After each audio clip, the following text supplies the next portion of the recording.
શ્રી કૃષ્ણ મિત્રો, સ્વાગત છે તમારું મારી યુટ્યુબ ચેનલ શ્રી હરિદર્શનમાં। હું અને મારા કાન્હાજી આપનું હાર્દિક સ્વાગત કરીએ છીએ। ગંગા નદીને કાંઠે એક ગામ હતું। આજે 14મા દિવસની વાર્તા। એનું નામ છે સાસુ અને ગધેડી।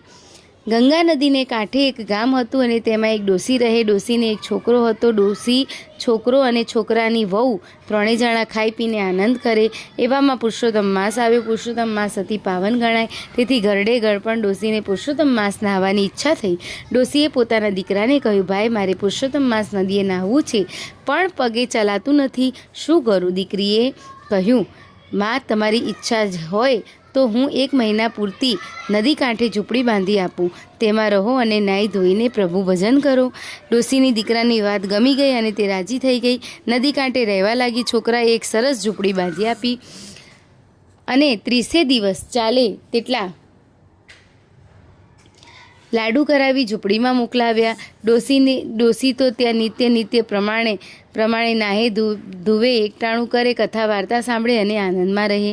લોકો નદીએ નાહી ધોઈ લુગડા ઝૂંપડીએ સૂકવવામાં આવે, ઘડીભર વિસામો કરે। ડોસી પણ સૌને આનંદથી આવકાર આપે, સૌ ડોસીને આશીર્વાદ આપે। પુરુષોત્તમ માસ પૂરો થયો। ડોસીમાં નિત્ય એક ભગવાન પ્રસન્ન થયા અને રાતની રાતમાં ઝૂંપડીની જગ્યાએ એક વિશાળ મહેલ થઈ ગયો। મહેલમાં સોનાના સિંહાસનો, રૂપાના બાજોટ, હીરા જડિત હિંડોળા ખાટ, જે જોઈએ તે હાજર। ડોસીનું રૂપ પણ ફરી ગયું, શરીરમાં જાણે નવું ચૈતન્ય આવ્યું।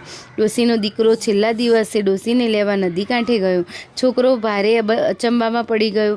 ડોસીની ઝૂંપડી ન મળે, એને તો ઘર ભૂલ્યો કે શેરી જેવું થયું। આજુબાજુમાં પૂછપરછ કરી તો તેને જાણવા મળ્યું કે ભગવાનની કૃપાથી ઝૂંપડીની જગ્યાએ મહેલ બની ગયો છે। છોકરો તો હિંમત કરી મહેલના દરવાજે ગયો અને કમાડ ઠોક્યું। અંદરથી એક સેવક આવ્યો અને હળવેથી કમાડ ઉઘાડ્યા। છોકરો અંદર જઈને જુએ તો આખો મહેલ ઝગમગ થઈ રહેલો।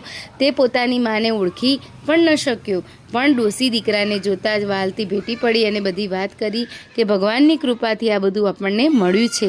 દીકરાએ ગાડા મગાવ્યા, ગાડામાં ઝવેરાત ભર્યું અને ડોસીને લઈને દીકરો ઘરે ગયો। દીકરાની વહુ તો ડોસીને જોતા જ નવાઈ પામી। આટલું બધું ઝવેરાત જોતા તેનું મન સળગ્યું। તેને થયું કે ફરી પુરુષોત્તમ માસ આવે ત્યારે વાત। 2 વર્ષ વીતી ગયા અને 3જે વર્ષે ફરી પુરુષોત્તમ માસ આવ્યો। વહુએ પોતાની પતિને કહ્યું, હવે મારી માને ગંગા કાંઠે વ્રત કરવું છે, મજાની ઝૂંપડી કરાવી આપો। ભલે કહી છોકરાએ પોતાના સાસુ માટે મજાની ઝૂંપડી બાંધી। વહુએ પિયરથી પોતાની માને તેડાવી અને પુરુષોત્તમ માસ કરવા નદી કાંઠે ઝૂંપડીમાં રાખી। 30 દિવસ સાસુ લહેરથી જમે એટલામાં જાતના પકવાન ઝૂંપડીમાં ભરી આપ્યા। ડોસી તો ખાય પીવે ને લહેર કરે। પુરુષોત્તમ માસ બેઠો, લોકો નદીએ નાહવા આવે અને બધા ઝૂંપડીએ જાય। જો કોઈ ભીનું લુગડું નીચોવે કે સૂકવે તો ડોસી વણમણની ગાળો દે। લોકો કહે, ડોસી આકડા ન થાવ, આ મહિનામાં તો સેવા કરવાનું ઘણું પુણ્ય છે, ઉદાર થશો તો ભગવાન તમને ઘણું આપશે। ડોસી કહે, મારે કોઈ ક્યાં ખોટ છે? મારી ઝૂંપડીમાં જે જોઈએ તે છે, 5 પકવાન ભરેલા છે, મારે ભગવાન પાસેથી કંઈ નથી જોઈતું। ડોસી તો ભગવાનનું નામ પણ ભૂલી ગઈ અને આખો દાડો ખાઈ પીને ગાળો દેવામાં સમય વિતાવા લાગી। આજે પુરુષોત્તમ માસનો છેલ્લો દિવસ હતો। ભગવાન ગરીબ બ્રાહ્મણનું રૂપ લઈને ડોસીની ઝૂંપડી આવ્યા અને બોલ્યા, ડોસીમાં 2 દિવસથી ભૂખ્યો છું, કંઈ પડ્યું હોય તો આપો ને। ડોસીમાં ખૂબ ગાળો દઈને કહ્યું, જા ગધેડા જેવા, ભીખ માગતા શરમાતો નથી, તને આપી દઉં તો હું શું ખાઉં? હજી તો મારે આજની રાત ખાવાનું છે। રાત પડી ત્યાં તો ડોસીનું રૂપ ફરી ગયું અને ડોસી તો ગધેડી બની ગઈ અને ભૂખતી ગંગા કાંઠે ચરવા લાગી।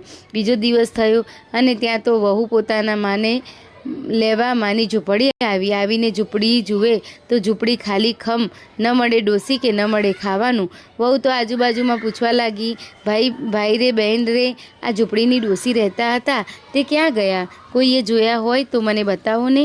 એક જણે કહ્યું, બેન, ડોસી તો રાતમાં ગધેડી થઈ ગઈ, જુઓ પેલા ગંગા કાંઠે ચરે છે। વહુએ તો પોતાની માને ગધેડી થયેલી જોઈ અને એ રોતી અને વિકલ્પાત